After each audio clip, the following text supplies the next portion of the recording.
Memang faktanya gampang. Dunia ini tidak ada yang susah. Yang susah itu tadi kata Abi Quraisy, hati kamu.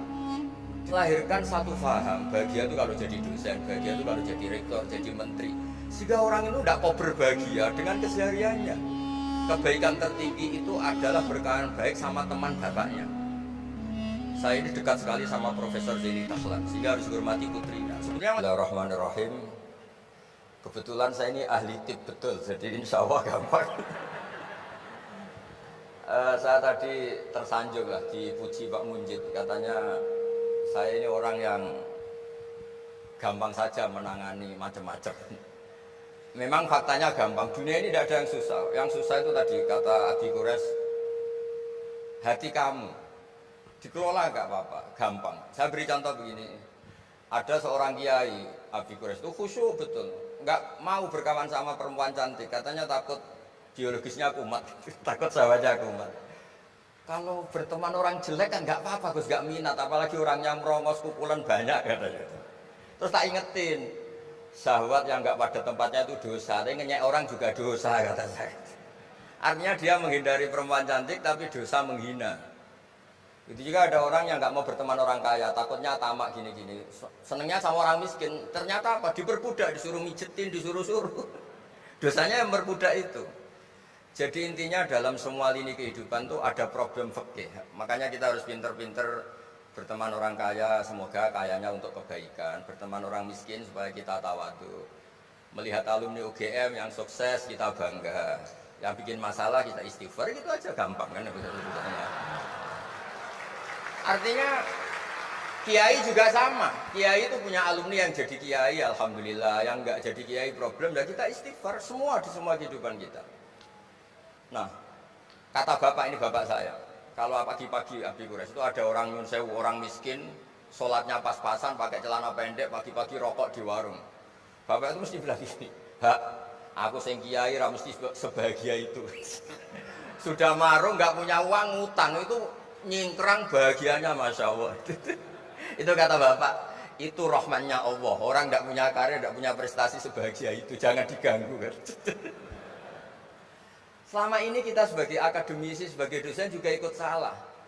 Melahirkan satu faham, bahagia itu kalau jadi dosen, bahagia itu kalau jadi rektor, jadi menteri.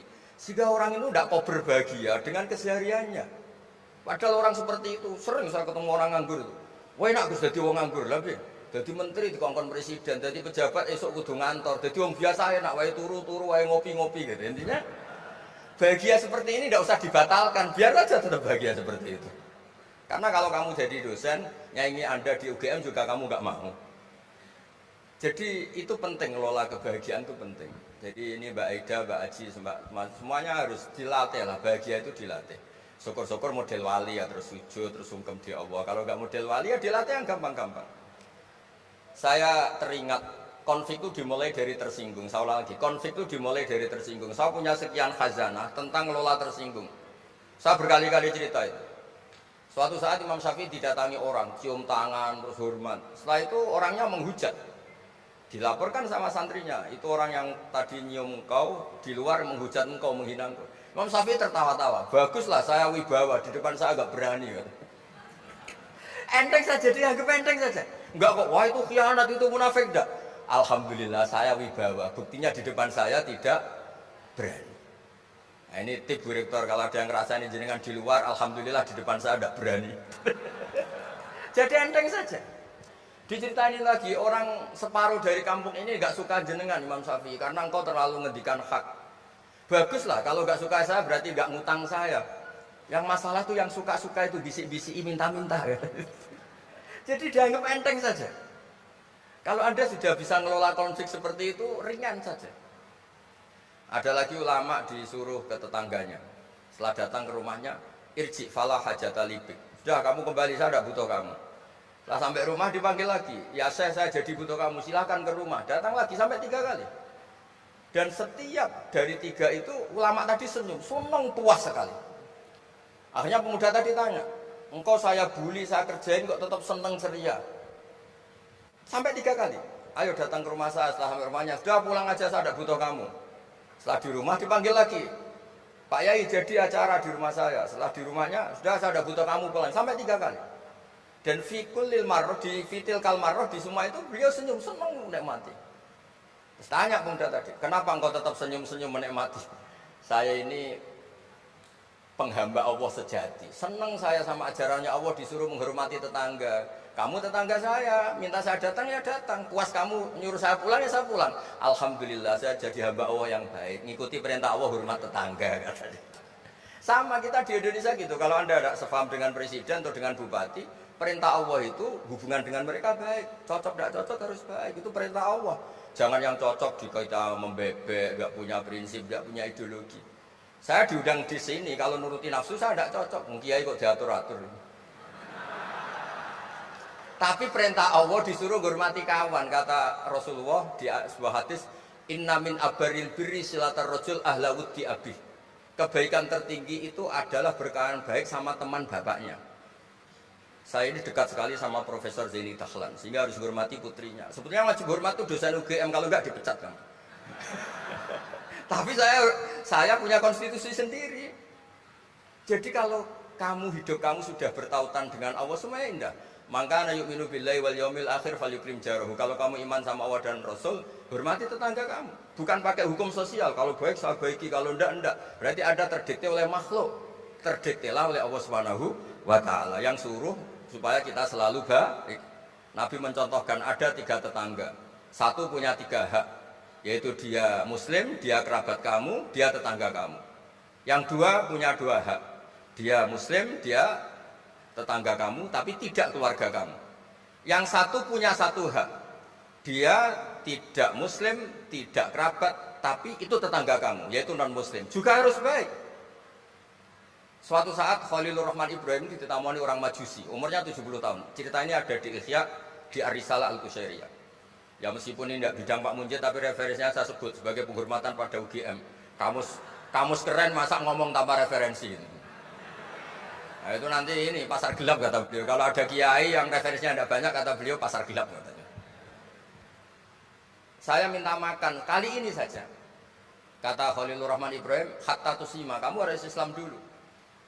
Terus orang ini putus asa. Walla itu sudah pulang. Setelah sekian meter, sama Nabi Ibrahim, sama Allah, Nabi Ibrahim dikasih wahyu. Ya Ibrahim, kamu tidak mau ngasih makan orang itu meskipun hanya 1 hari. Tidak, karena dia masih kafir, non muslim. Ut'imuhu ala kufri sab'ina sanatan. Itu orang sudah umur 70 tahun, tidak pernah kelaparan. Sayang Tuhan saja ngasih makan, kamu manusia tidak mau. Terus dipanggil akhirnya. Ya Majusi sini, tak kasih makan. Kenapa kamu rubah? Ditegur sama Tuhan. Karena kata Tuhan, saya yang Tuhan saja, yang dikafiri dia tak kasih makan, kok kamu manusia kok ribet. Akhirnya dikasih makan. Jadi contoh-contoh muamalah kebangsaan, beda agama itu cukup. Referensi kita cukup. Yang enggak cukup adalah pikiran kita yang sempit, itu masalahnya pikiran kita. Wong Islam itu kepenak, enak betul. Saya punya saudara, punya keluarga, saya tadi cerita Pak Kures. Wah itu haternya banyaknya bukan. Tapi bilang ke saya, dah Gus kita sama-sama wali. Syaratnya wali itu hanya 2. Dicintai banyak orang atau dihujat banyak orang. Kalau dihujat banyak orang itu ngilangi dosa. Islam itu enak, dicintai orang ya ibadah, dirasani orang ngilangi apa? Dosa. Maka kamu jadi dosa. Tenang saja. Kalau mahasiswa senang energi kebaikan, kalau tidak senang ngurangi dosa, kan enak kan? Monggo jenengan milih mana, milih banyak pecinta apa banyak yang membenci. Tapi apapun itu terus kembali ke Pak Kores tadi. Yang semuanya dari semua itu adalah Allah Subhanahu wa taala. Kalau kamu nyari ridhonya Allah, enteng semua kan?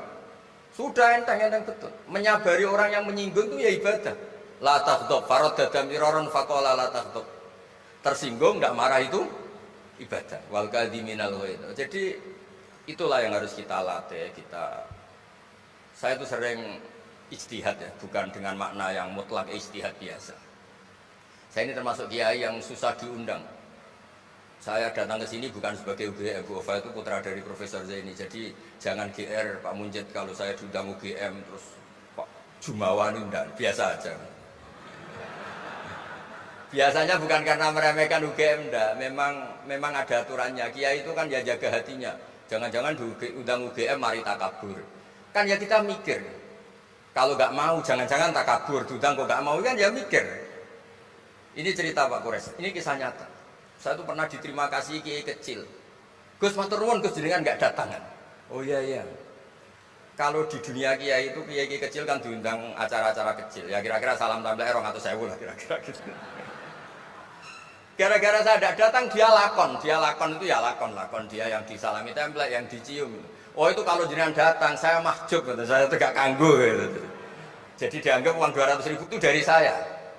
Ternyata menghadiri acara kecil itu tidak solusi juga. Kalau kita kiai besar datang ke acara kecil, ini namanya menghentikan rezekinya yang kecil. Itu ibarat toko besar dekat kelontong kecil.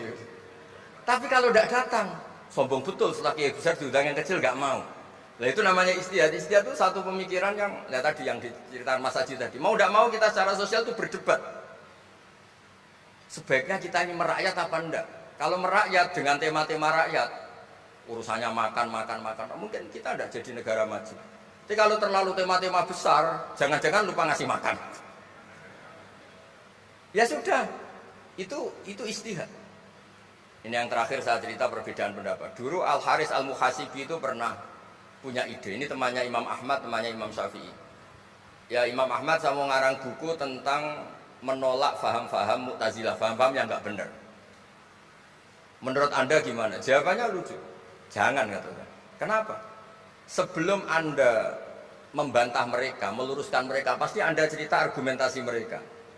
Ketika cerita argumentasi mereka, jangan-jangan mereka lebih tertarik argumentasinya Mu'tazilah daripada argumentasi Anda. Berarti Anda ikut menyebarkan kebid'ahan itu. Terus, oh iya. Nah ini, mohon maaf ini mahasiswa UGM yang masih muda-muda ini. Misalnya rektorat bikin pengumuman, nyun sewu ada gambar yang seronok, yang menarik. Terus ditulis gini, jangan lihat ini bahaya. Misalnya. Orang lihat tulisan jangannya apa ngelihat gambarnya? Nah, tidak semua kebaikan disebarkan itu baik karena ini ada hitung-hitungannya. Saya sebagai ulama ahli sunnah misalnya, tahu Mu'tazilah, tahu madhab yang lain-lain itu dari cerita ulama itu. Jangan-jangan ketika kita cerita bahaya NKRI misalnya, kita ini mencintai NKRI justru karena baca buku bahaya NKRI dalam ambang apa. Setelah baca terus tahu ekstremis, tahu ini itu, malah benci NKRI. Padahal kita ngarangnya demi persatuan NKRI, tapi kita tahu problemnya dari nulis. Nah itu hal-hal yang memang dalam istihad, dalam pemikiran itu, makanya saya hanya cerita yang ada di kitab karena ini keahlian yang memang saya diundang di sini, jadi saya profesional saja. Jadi di bab-bab seperti itu memang kita pasti gamang. Berteman orang kecil katanya merakyat, ternyata memperbudak. Enak kan Anda misalnya Pak Munjid berteman kampungnya di Kebumen, dosen UGM tinggal nyuruh minta mijitin. Kalau berteman rektor disuruh-suruh kan. Nah ternyata tidak merakyat. Senang berteman orang bisa disuruh, gak siap berteman atasnya. Lah gak mau berteman atasnya katanya merakyat, ternyata karena hasud, karena gak jelas semua, hidup ini gak jelas. Yang jelas hanya Allah SWT. Makanya menurut ilmu tasawuf itu kulillah sumadarhum fi khawdima lakun, sudahlah kembali ke Allah. Berteman orang kecil ya karena perintah Allah. Kalau karena perintah Allah pasti inginnya ikram, memuliakan. Berteman orang besar juga karena perintah Allah supaya ada hasud, supaya Indonesia ada chaos. Kayak tadi yang didawuhkan Pak Kures. La imamun khusyum khairun min fitnatin tadum. Imam yang dengan arti salah itu masih lebih baik ketimbang chaos. Karena kalau chaos lebih gak kebayang. Ya apapun itu cukuplah khazanah-khazanah Islam untuk mendidik kita sebagai orang yang menjaga kebinekaan, menjaga ukhuwah. Ya, terima kasih. Oke.